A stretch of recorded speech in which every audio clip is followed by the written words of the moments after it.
Hello बच्चों, आज हम chapter 8 mathematics class 10th introduction to trigonometry को शुरू करते हैं। ठीक है, तो इंट्रोडक्शन टू ट्रिग्नोमेट्री यानी कि ट्रिग्नोमेट्री का परिचय, त्रिकोणमिति का परिचय। तो सबसे पहले बात करते हैं ट्रिग्नोमेट्री क्या होता है। तो ट्रिग्नोमेट्री, ठीक है, देखिए जो ट्रिग्नोमेट्री है ना, ये ग्रीक वर्ड से मिलकर बना है। ट्राई, गॉन एंड मेट्रॉन, इन तीन वर्ड से मिलकर बना है ये ट्रिग्नोमेट्री।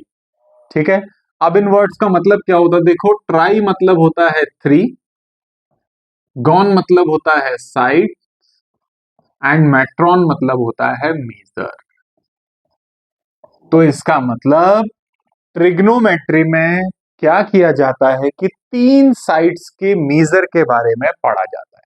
तो ट्रिग्नोमेट्री ये मैथ्स का वो ब्रांच है जिसमें हम लोग क्या करते हैं, किसी ट्रायंगल के बारे में पढ़ते हैं। और क्योंकि ट्रायंगल की तीन साइड्स है तो उन तीन साइड्स के जितने भी कंसेप्ट्स हैं उनके बारे में हम लोग चर्चा करें। ठीक है, मेनली क्या होता है, देखिए जो ट्रिग्नोमेट्री होती है ये हमारे राइट ट्रायंगल या राइट एंगल ट्रायंगल, जिसको हम समकोण त्रिभुज कहते हैं, ठीक है, उसमें जो है काम करती है। तो किसी अगर हम राइट ट्रायंगल की बात करें या राइट एंगल्ड ट्रायंगल की बात करें तो उसमें जो है हमारी ट्रिग्नोमेट्री क्या होगी, एप्लीकेबल होगी। अब जैसा कि हमें पता है राइट एंगल ट्रायंगल मतलब जिसका एक कोण क्या होगा, एक एंगल 90 डिग्री का होगा। तो इसका ये एंगल क्या है, 90 डिग्री का। ठीक है बेटा, तो थोड़ा सा कुछ जो है पुराना जो हमने पहले पढ़ा हुआ है उसको हम लोग यहाँ पर कुछ चर्चा कर लेते हैं। देखिए एक राइट एंगल ट्रायंगल है, तो इस राइट एंगल ट्रायंगल में जो ये तीन साइड्स हैं, तो इन तीन साइड्स के कुछ पार्टिकुलर जो है हम लोग नाम बोला करते हैं। ठीक है, और क्या चीज होती है वो, एक होता है जी हमारा हाइपोटेनियस,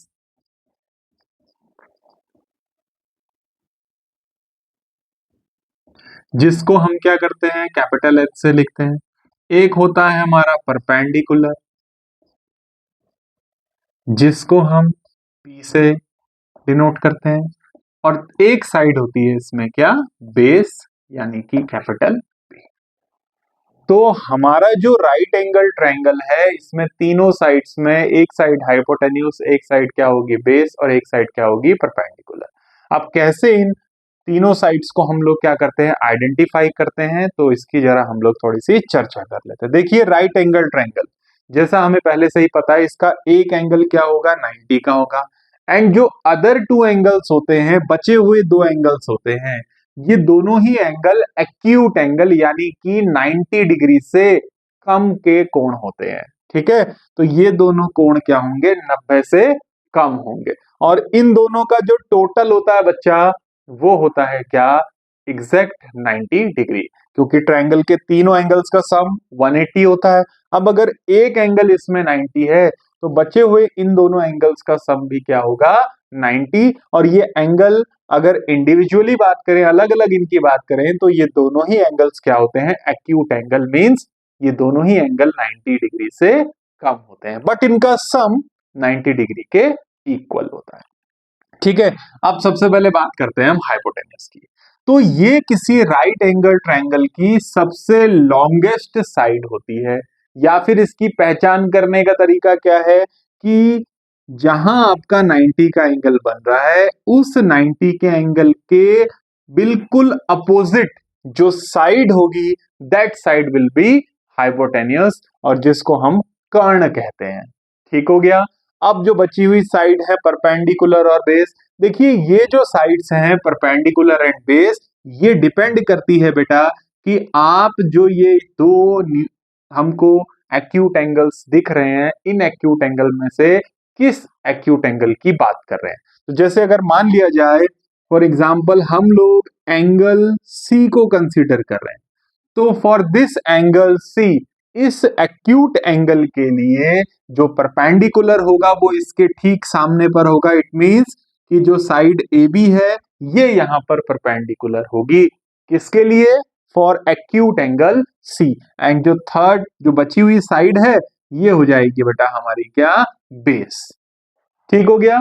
तो किसी राइट एंगल ट्रायंगल में इस तरीके से हम लोग क्या करते हैं, हाइपोटेन्यूज, परपेंडिकुलर और बेस को आइडेंटिफाई करते हैं। हाइपोटेन्यूज हमेशा 90 के सामने बनता है, परपेंडिकुलर हमेशा क्या होता है भाई, ये जो भी एक्यूट एंगल की बात करी जाती है ये उस एक्यूट एंगल के ठीक अपोजिट होता है, एंड थर्ड साइड जिस पर वो एक्यूट एंगल लाई कर रहा होता है उसको हम बोलते हैं क्या, बेस।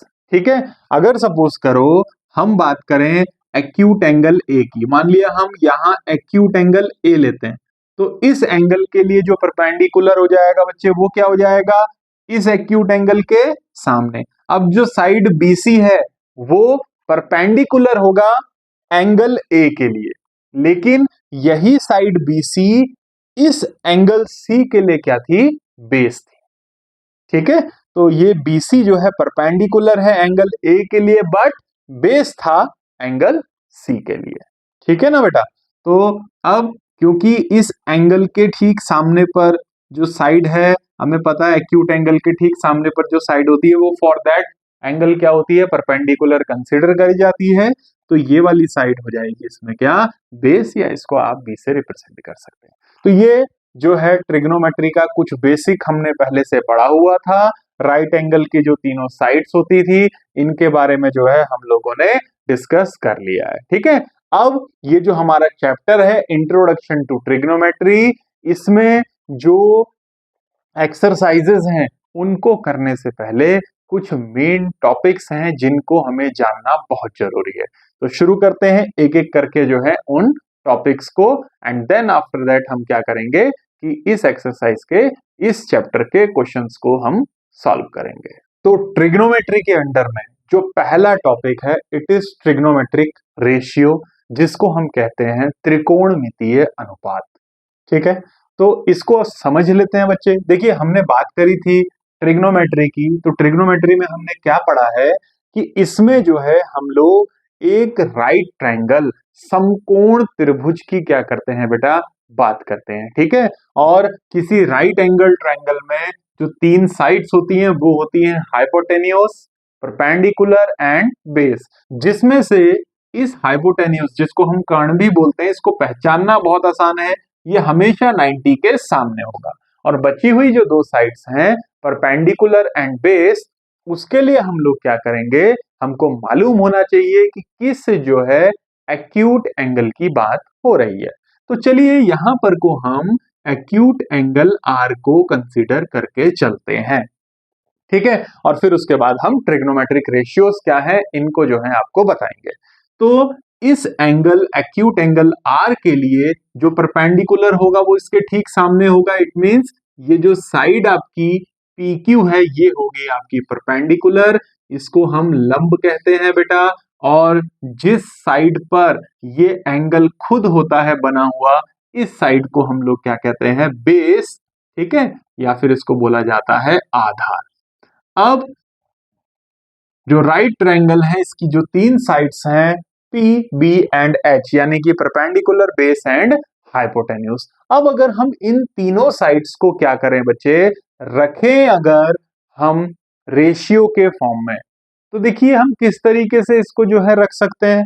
हम क्या कर सकते हैं, परपेंडिकुलर अपॉन बेस कर सकते हैं, P अपॉन B। हम क्या कर सकते हैं बेटा, P अपॉन H कर सकते हैं, परपेंडिकुलर लिखा और उसको हाइपोटेन्यूज से डिवाइड कर दिया।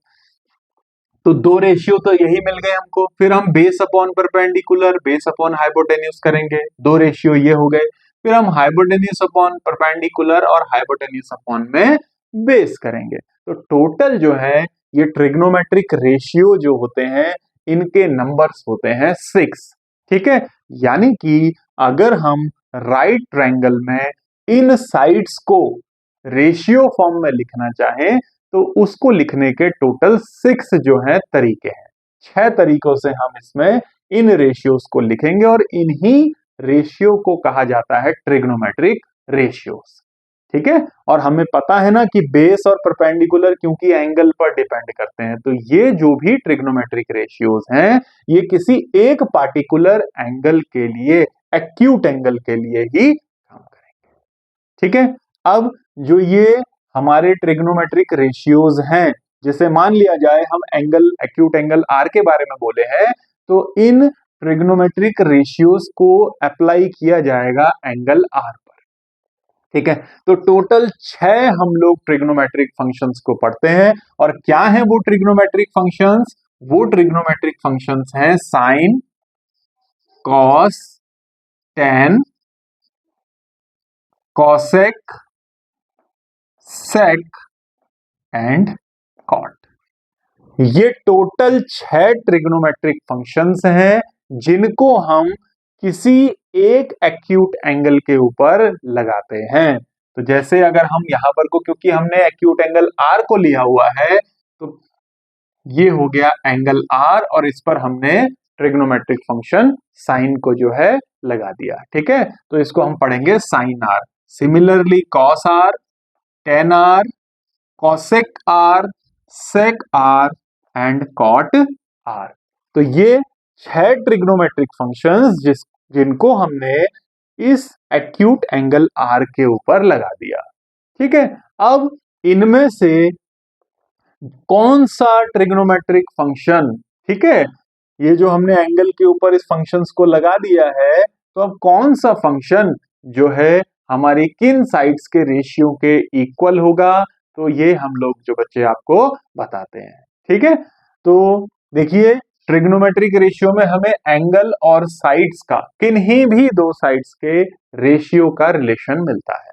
ठीक है, तो इसके लिए एक छोटा सा ट्रिक है, उसको जो है आप लोग समझ लेंगे। किस तरीके से हम बताएं कि जो साइन है, कॉस है, टेन है, कॉसेक है, सेक है या कॉट है, किन साइड्स का रेशियो होगा। ठीक है, तो कैसे याद करते हैं इसको, देखिए P B P H H B. जहां पर ये चीज हमको क्लियर है कि ये P जो है ये परपेंडिकुलर को, B बेस को और H किसको, हाइपोटेन्यूज को रिप्रेजेंट कर रहा है। ठीक है, तो इस तरीके से हमने लिख दिया। अब कैसे याद करेंगे, देखिए इन रेशियोज को। पंडित बद्री प्रसाद हर हर बोले। देखिए पंडित बद्री प्रसाद हर हर बोले, या एक और तरीका है पाकिस्तान भूखा प्यासा, हिंदुस्तान हरा भरा। ठीक है, पाकिस्तान भूखा प्यासा, हिंदुस्तान हरा भरा। तो इस तरीके से जो है, देखिए रेशियोज कौन कौन हो गए, P upon H, B upon H, P upon B. और इसी को अगर आप रिवर्स कर दें, ठीक है, इसी का रेसिप्रोकल कर दें, तो H upon P, H upon B, P upon में P।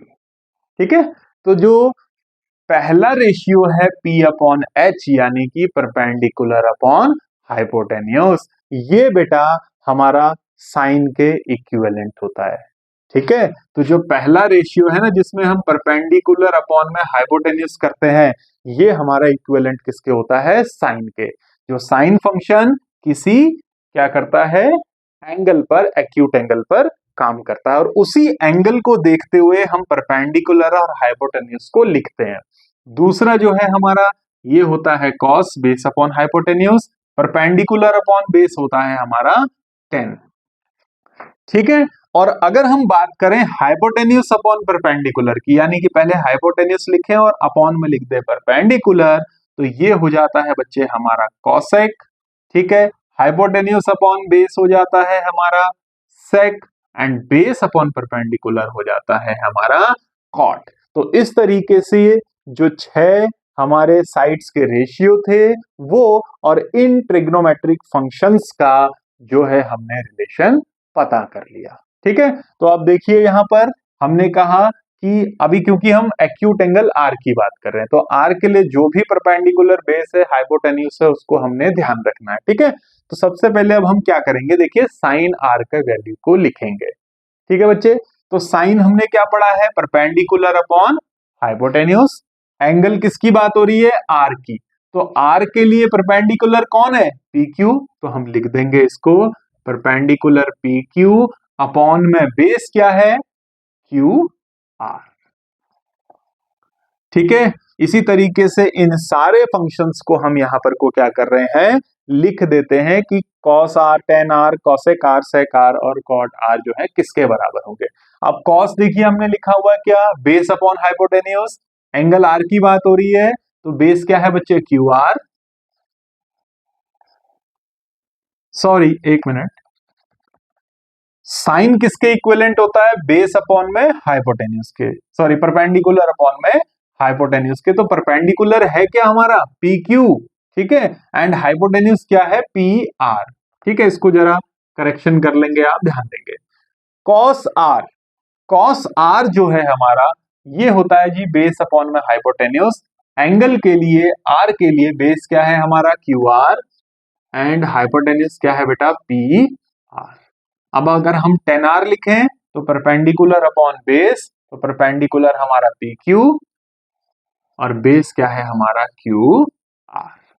इसी प्रकार से कॉसेक आर क्या होता है देखिए, इसी का उल्टा है ना, तो इसको हम लोग लिख देते हैं क्या बच्चे, पी आर हाइपोटेन्यूज अपॉन में परपेंडिकुलर, हाइपोटेन्यूज क्या है पी आर अपॉन में P Q, P R upon में पी क्यू।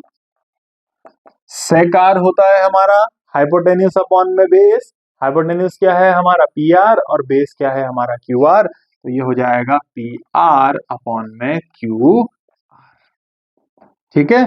और कॉट आर ये होता है बेस अपॉन परपेंडिकुलर, बेस है क्यू आर और परपेंडिकुलर है पी क्यू, तो हो गया क्यू आर अपॉन में पी क्यू। तो इस तरीके से जो 6 ट्रिग्नोमेट्रिक फंक्शंस हैं ये जो है हम लोगों ने यहाँ पर को नोट कर लिए, ठीक है, और इनको ध्यान रखिएगा किस तरीके से हम पता करेंगे, एक बार फिर से रिवाइज कर लेते हैं, पी बी पी अप और एच एच बी, ठीक है, पंडित बद्री प्रसाद हर हर बोले, या फिर पाकिस्तान भूखा प्यासा, हिंदुस्तान हरा भरा। और sign, cos, tan, cosec, sec और कॉट क्या क्या रेशियोज किसके जो है बराबर होते हैं ये हम लोगों ने पढ़ लिया। ओके, तो यहां से एक चीज देखो हम लोगों को क्या दिख रही है बेटा, अगर हम साइन और कॉसेक को देखें तो साइन और कॉसेक देखिए यहां पर भी पता चल रहा है और यहां पे भी पता चल रहा है कि ये दोनों क्या है, बिल्कुल एक दूसरे के उल्टे, रेसिप्रोकल। तो हम लिख सकते हैं कि साइन आर बराबर 1 अपॉन कॉसेक आर, साइन बराबर 1 अपॉन कॉसेक, या फिर इसको कह सकते हैं कि कॉसेक आर बराबर 1 अपॉन में साइन आर, ठीक है। इसी प्रकार से कॉस को देखिए आप और सेक को देखिए यहां पर, या फिर देखिए कॉस था हमारा बेस अपॉन हाइपोटेन्यूस और सेक था हमारा हाइपोटेन्यूस अपॉन में बेस, तो हम लिख सकते हैं कि कॉस आर बराबर 1 अपॉन में सेक आर, या फिर सेक आर बराबर 1 अपॉन में कॉस, कि कॉस और सेक एक दूसरे के रेसिप्रोकल है, ठीक है। कहीं पर को हम कॉस के बदले 1 अपॉन सेक आर भी लिख सकते हैं या फिर सेक के बदले 1 अपॉन कॉस लिख सकते हैं, ठीक है बच्चे। ऐसे ही अगर आप टेन और कॉट को भी देखेंगे तो यहां से हमें पता चल रहा है कि टेन जो होता है ये क्या होता है हमारा कॉट का उल्टा होता है, ठीक है, ये क्या होता है कॉट का उल्टा, या फिर हम लिख सकते हैं कि कॉट बराबर 1 अपॉन में 10 और एंगल वही होगा जिस एंगल की हम एट दैट पॉइंट बात करेंगे, ठीक है बच्चे। तो इस तरीके से जो है हमने ये चीज सीख ली। एक चीज इसमें और ध्यान दीजिएगा, अगर मैं बात करूं 10 की, 10 आर कितना है, 10 आर पी क्यू अपॉन में क्यू आर, ठीक है, मैं इसको लिख सकता हूं ना पी क्यू अपॉन में P R, Q R upon में पी, इस तरीके से लिखा जा सकता है इसको। देखिए मैंने क्या किया, P Q upon Q R ये वैल्यू हमें पता है 10 आर की, इसको हमने क्या किया पी आर से ऊपर और नीचे दोनों साइड डिवाइड कर दिया, कर सकते हैं हम इसको ऐसे, ठीक है, ऊपर भी पी आर से डिवाइड करा नीचे भी पी आर से डिवाइड करा, बात यही रहेगी, ठीक है। अब P Q upon P R किसके इक्वल है बेटा, साइन आर के, ठीक है, ये किसके इक्वल है साइन आर के,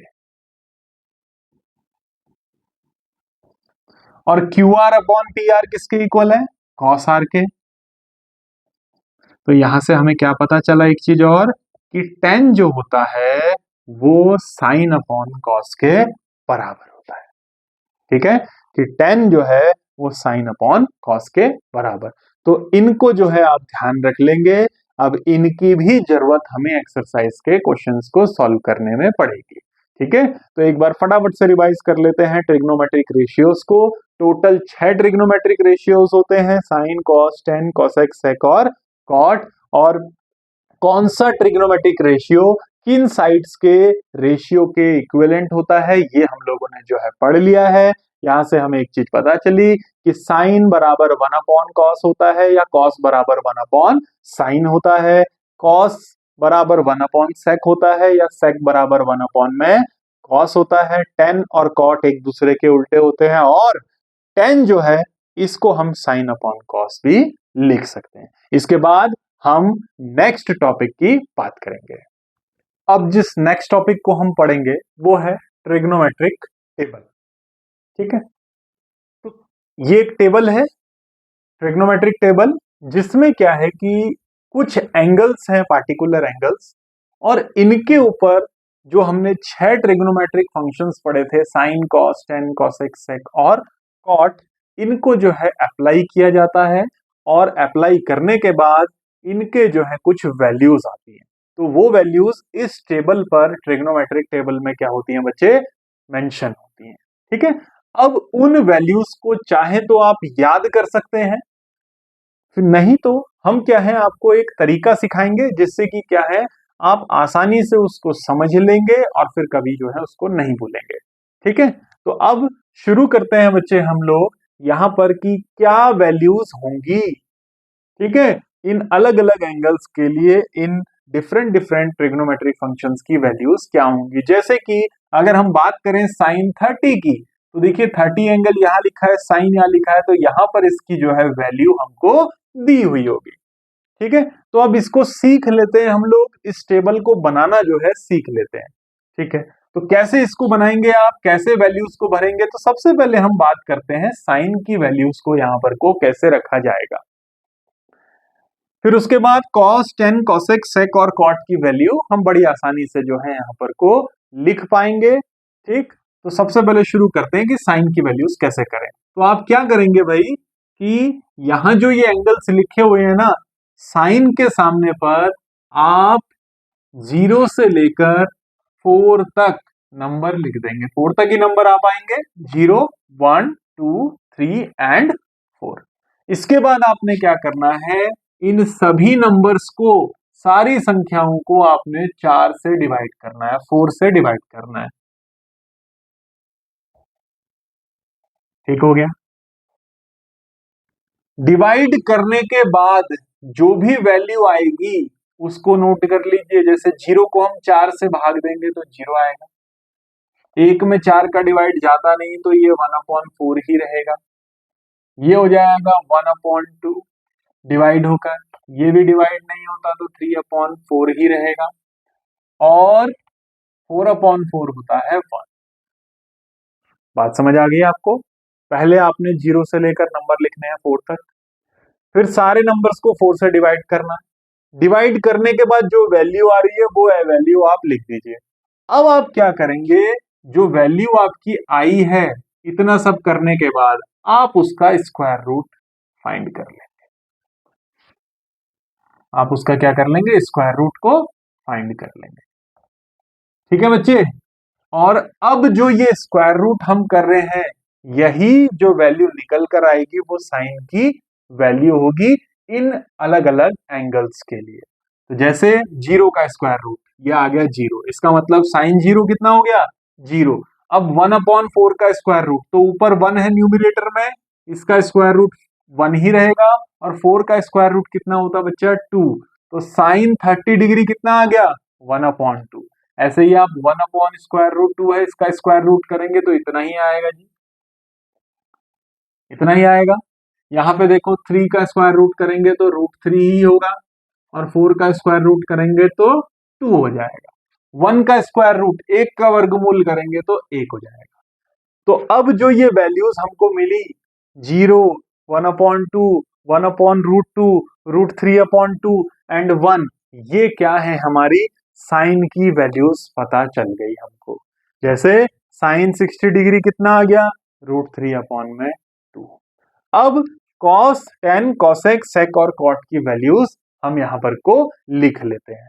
ठीक है, तो अब ये कैसे लिखी जाएंगी, अब इनकी कोई जरूरत नहीं रह गई है, ये हम सीख चुके थे कि कैसे करना था। हमने सबसे पहले हमने 0 से लेकर 4 तक के नंबर्स लिखे, सारे नंबर्स को 4 से डिवाइड करके जो भी वैल्यू आई उसके स्क्वायर रूट को ही हमने यहाँ पर वैल्यूज फॉर्म में लिख लिया।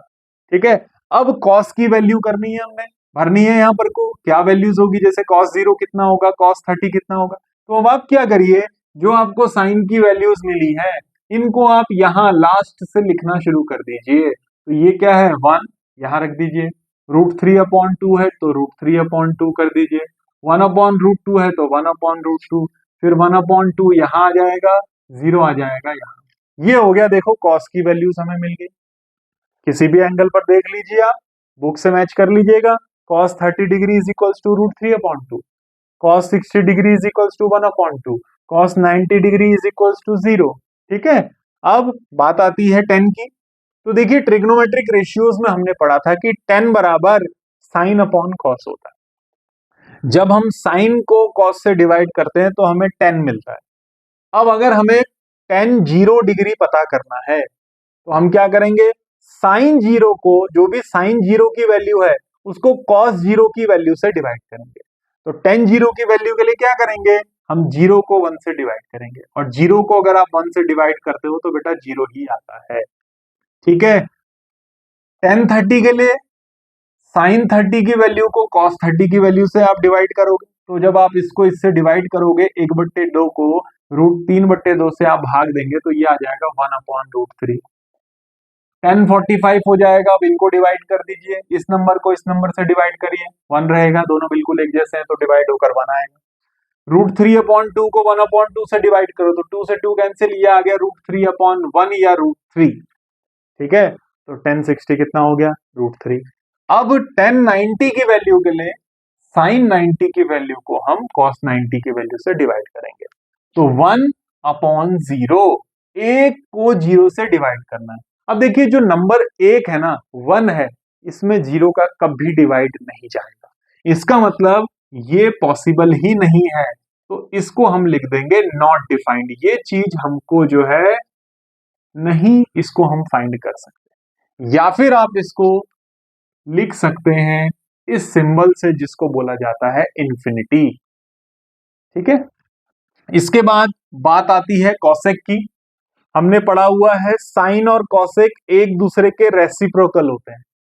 ठीक है, कॉसेक बराबर होता था 1/sin, तो कॉसेक की वैल्यू के लिए हम क्या करेंगे कि जो साइन की वैल्यू है इसको रेसिप्रोकल इसका हम कर देंगे। ठीक है, तो देखिए ये है 0, इट मीन 0/1, तो कॉसेक की वैल्यू क्या हो जाएगी, 0/1 को आप पलट दीजिए, 1/0, और 1/0 तो हमें पता ही है ये टर्म नॉट डिफाइंड होता है, तो यहां भी आप लिख देंगे नॉट डिफाइंड।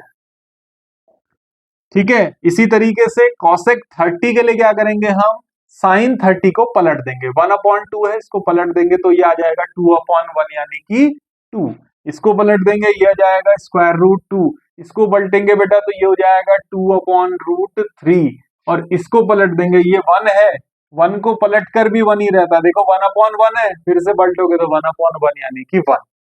अब सेक 0, सेक और कॉस एक दूसरे के उल्टे होते हैं, तो अब आप सेक की वैल्यू के लिए क्या करेंगे, जो कॉस की वैल्यू है इसको पलट देंगे, यहां जितनी भी वैल्यूज है ना इनको पलट देंगे, न्यूमरेटर की जगह डिनोमिनेटर, डिनोमिनेटर की जगह न्यूमरेटर यहां रख देंगे। या फिर दूसरा तरीका क्या है, आपने कॉसेक की वैल्यू लिख दी तो सेक की वैल्यू के लिए क्या करिए, यहां लास्ट से शुरू कर दीजिए, 1 लिखा, 2/√3 लिखा, √2 लिखा, 2 लिखा, नॉट डिफाइंड। तो ये हमारी सेक की वैल्यूज हो गई इन अलग अलग एंगल्स के लिए। अब बात करते हैं कॉट की वैल्यूज के लिए। तो कॉट की वैल्यूज के लिए आप क्या करिए, यहाँ लास्ट से नंबर को भरना शुरू कर दीजिए। तो पहला क्या है आपका, नॉट डिफाइंड, फिर क्या है √3, फिर 1, फिर 1/√3, और फिर क्या है आपका। तो इस प्रकार ये जो हमारे 6 ट्रिग्नोमेट्रिक फंक्शंस थे, इनकी वैल्यूज हमने इन एंगल्स के लिए लिख ली। ठीक है, जैसे सेक 60 डिग्री, तो सेक 60 देखो कितना आ रहा है 2। ठीक है, कॉसेक 30 डिग्री, कॉसेक 30 डिग्री कितना आ रहा है 2। कॉट 45 डिग्री, तो कॉट 45 डिग्री कितना आ रहा है 1। तो आप किसी भी ट्रिग्नोमेट्रिक वैल्यू जो है फंक्शन की वैल्यू इन एंगल्स के लिए यहाँ पर को जो है इस टेबल से देख सकते हैं। तो आप इसको बच्चे नोट कर लीजिएगा। अब ट्रिग्नोमेट्री में जो लास्ट टॉपिक है ये है ट्रिग्नोमेट्रिक आइडेंटिटीज। ठीक है, तो ट्रिग्नोमेट्रिक आइडेंटिटीज यानी कि त्रिकोणमितीय सर्वसमीकाएं, ये कुछ ऐसे फॉर्मूले होते हैं जो कि हमारे trigonometric function sine, cos, tan, cosec, sec और कॉट को आपस में कोरिलेट करते हैं। ठीक है, तो अब हम इन फॉर्मूलोस को, इन आइडेंटिटीज को जो है बच्चे लिख लेते हैं। तो क्या है ये ट्रिग्नोमेट्रिक आइडेंटिटीज। तो ये जो पहली आइडेंटिटी है ये है sine square theta plus cos square theta बराबर 1। अब जो ये थीटा है ये किसको रिप्रेजेंट कर रहा है, किसी एक एंगल को। ठीक है, ध्यान देंगे ये एक एंगल को रिप्रेजेंट कर रहा है। तो sine square theta plus cos square theta बराबर 1, यानी कि अगर हम साइन का वर्ग कर दें, कॉस का वर्ग कर दें और उनको जोड़ दें तो वो बराबर किसके आता है 1 के। हम इस फॉर्मूले को और ऐसे भी लिख सकते हैं। अगर देखिए हम क्या करें, इस कॉस स्क्वायर थीटा को दूसरी साइड ले जाए तो ये नेगेटिव हो जाएगा उधर जाकर, तो ये बनेगा साइन स्क्वायर थीटा बराबर 1 माइनस कॉस स्क्वायर थीटा। और अगर इस फॉर्मूले से हम क्या करते हैं बच्चे कि साइन को ले जाते राइट साइड और कॉस यहीं रहता, तो इस फॉर्मूले को हम क्या लिख सकते थे, cos square theta is equal to 1, ये दूसरी साइड जाकर माइनस साइन स्क्वायर थीटा। तो ये आइडेंटिटी पहली आइडेंटिटी है, आप इसको देखिएगा। पहली आइडेंटिटी क्या है, sine square theta plus cos square theta बराबर 1। हम चाहें तो इसे लिख सकते हैं साइन स्क्वायर थीटा बराबर 1 माइनस कॉस स्क्वायर थीटा, या फिर हम लिख सकते हैं कॉस स्क्वायर थीटा बराबर 1 माइनस साइन स्क्वायर थीटा। अब इसमें जो नेक्स्ट फॉर्मूला है, आइडेंटिटी है, वो क्या है, 1 plus tan square theta is equals to sec square theta. 1 plus tan square theta is equals to sec square theta. इसको हम ऐसे भी लिख सकते हैं। अगर देखिए टेन स्क्वायर थीटा को हम दूसरी साइड ले जाएं तो क्या हो जाएगा, इधर 1 is equals to sec square theta minus tan square theta. और अगर 1 ले जाए राइट साइड में तो इधर रह जाएगा क्या, tan square theta is equals to sec square theta minus 1। तो ये हमारा दूसरी आइडेंटिटी, और इसके ये जो है दूसरी आइडेंटिटी को हम इन दो रूपों से भी लिख सकते हैं। ठीक है, और जो थर्ड और लास्ट आइडेंटिटी है ट्रिग्नोमेट्रिक आइडेंटिटी, ठीक है, वो क्या है बच्चे, 1 plus cot square theta is equals to cosec square theta. ठीक है, और इसको भी हम जो है अगर कॉट स्क्वायर थीटा को इधर ले जाए तो लिख सकते हैं 1 is equals to cosec square theta minus cot square theta, या फिर अगर 1 दूसरी साइड जाएगा तो ये हो जाएगा cot square theta is equals to cosec square theta. तो ये हमने जो है 3 आइडेंटिटीज लिख दी, identity 1, identity number 2 and identity number 3। ठीक है, तो आप इन आइडेंटिटीज को जो है बच्चे क्या करेंगे, याद रख लेंगे। और क्योंकि इनका जो है अब एक्सरसाइजेस के क्वेश्चंस को सॉल्व करने में जो है काम है, तो इसलिए आप इनको जो है याद कर लेंगे। साथ ही साथ जो आपको हमने ट्रिग्नोमेट्रिक टेबल बताई है, ट्रिग्नोमेट्रिक रेशियोज बताए हैं, उनके बारे में भी आप अच्छी तरीके से जो है पढ़ लेंगे। नेक्स्ट हम जो है अगली क्लास में शुरू करेंगे एक्सरसाइज के क्वेश्चन।